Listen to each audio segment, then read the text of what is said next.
నమ్మకం పోతే విజయనగరానికి ఆనుకొని ఒక పెద్ద అడవి ఉంది. ఆ అడవి ఆవలనున్న పట్టణంలో ప్రతివారం సంత జరుగుతుంది.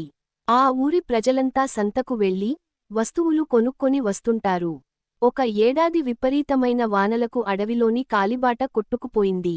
దాంతో కాస్త దూరమైనా ప్రజలు మరో కొత్త మార్గం మీదుగా వెళ్లసాగారు. ఒకవారం సీతయ్య అనే రైతు ఎరువుల కోసం సంతకు వెళ్లాడు.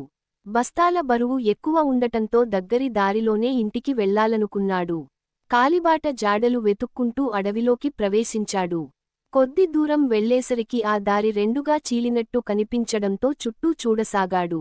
ఇంతలో ఒక పిల్ల నక్క, ఎవరు నువ్వు? ఏం వెతుకుతున్నావు? అంటూ ప్రశ్నించింది. నక్క జిత్తులు తెలియంది ఎవరికీ అని మనసులో అనుకొని, నీ పని నవ్వు చూసుకో అంటూ దాన్ని గద్దించి ముందుకు కదిలాడు. అయినా ఆ దారిలో వెళ్లకు. ప్రమాదం అంటూ హెచ్చరించిందా పిల్ల నక్క. మోసకారి మాటలు నమ్మే మనిషిని కానంటూ నిర్లక్ష్యంగా ముందుకు కదిలాడు సీతయ్య.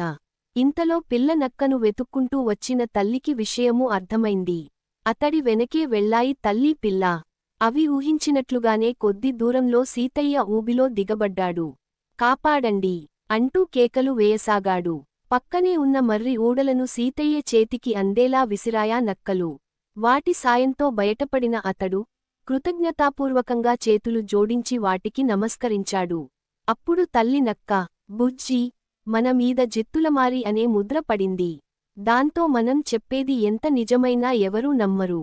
అందుకే ఒకసారి అబద్ధమాడినా, మోసం చేసినా మరోసారి ఎవరూ నమ్మరు. ఒకవేళ నమ్మినా ఆ బంధం గతంలో మాదిరి అంత బలంగా ఉండకపోవచ్చు అంటూ బిడ్డకు హితబోధ చేసింది. మరిన్ని తెలుగు కథలు కోసం please like, share and subscribe the busy happy life channel. ధన్యవాదములు.